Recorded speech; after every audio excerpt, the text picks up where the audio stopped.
So just got back to the charts again, and this is how I left them about an hour or so ago, and I thought I'd just bring this little occurrence to your attention. This is the RSI histo alert that I've talked about quite a lot in the last few videos, and I love the way it actually coincides with my my reversal. So under all this mess, I haven't cleared the chart down because literally I've not been here, but you've got the high, low, lower, high, lower, low, those two red candles there, and then you've got the reversal, the low, high, higher, low, higher, high, well that's an inside bar, higher, low, higher, high, and close. I'll just double check that did, because I've literally just got back to the chart. I didn't take this trade. There you go. So there's the close, that's the candlestick trend. And then you've got the next candle did the thing, and I haven't even looked at the lower time frames, this is the 30-minute here, did the thing with the histo alert. So you've pulled back, you've had the reversal, my reversal, then you've had the break of the previous histo alerts high with the break over the 20, and look what happens to the price. It goes, relatively speaking, it goes to the moon. Now you could have got, if you just targeted short of that 134, if I'd been about I would have traded this, I guarantee that. Not coulda, woulda, shoulda, it's just if the trade's there you trade it. 34 pips to the line I think, or no, 28 pips to the line. And I would have used the lower time frames. There's the pullback after the there's the pullback after the original alert, so could have entered there using the lower time frames. But even if you'd entered using this system here, where this method, if you like, it's sort of a method in the making. You know, I've talked about these lines. It's what all these lines are on different time frames. You've got a wedge going down, you've got the breakup, you've got the traditional wedge on the price as well, from there through to there, connecting these highs, these lower highs here.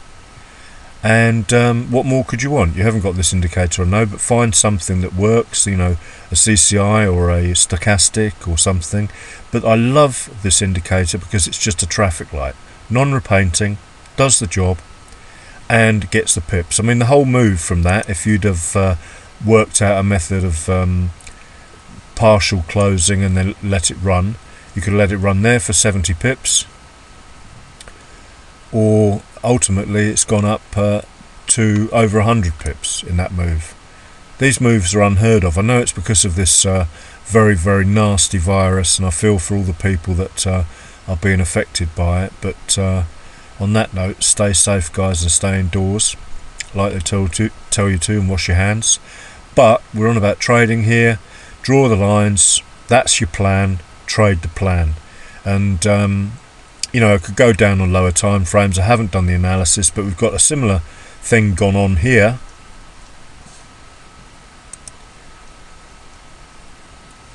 There's the wedge, those connecting those three highs. Here's your breakout of that level. It's not as clear as it could be. In fact, it's debatable whether it did break out, but we're not talking just maybe it might be, or that lot. I check the levels, that's 26.89.7. If it was 1 pip above, that would have been a trigger, or 1 point or whatever it is. Oh, 36.79.35. I don't know why it does that, it's a bit weird. 36 something it needs to be. If it's over 79 we're good to go. No, it's not. So that wasn't, according to the rules, that's not a 36.98.71. 36.79. That was a valid trigger. So that candle there would have given us a move of only 20 pips. Bearing in mind I only want about 5 or 6 is a valid trade. But I'm not saying I would have taken that, because I would have looked at all the lower time frames. This would have made me think, not, maybe not, and at the level, although had it broken that 134.50 and closed above it, looks like it might have actually. If the open of that 134.50.05, so that closed, it doesn't matter whether that closed, it might have gapped up. We'll see what it did close at though.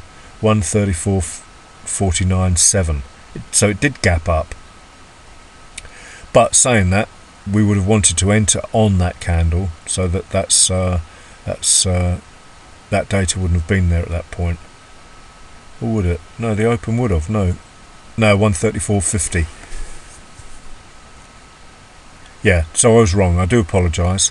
I am making this video on the fly because I've literally just got back, seen it there and seen what it's done. But the main thing is this thing and this trigger, this entry, plus my one, as I said in the previous video, you know, if you get good indicators, good solid non-repainting indicators, with a good solid plan, if you like, strategy, then all of a sudden they all start to work together, and you will learn to believe in them, have confidence in them, and trade them.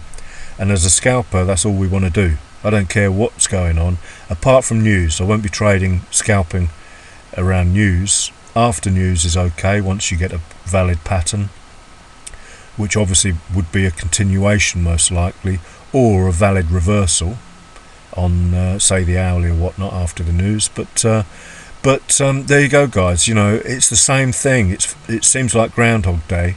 If you watch my videos, especially the recent ones since I've been using this RSI histo, you will see that I trade the same thing day in, day out, and with increasing frequency now, because the confidence levels have gone through the roof. Okay, thank you for watching, and have a really good weekend, and stay safe, guys.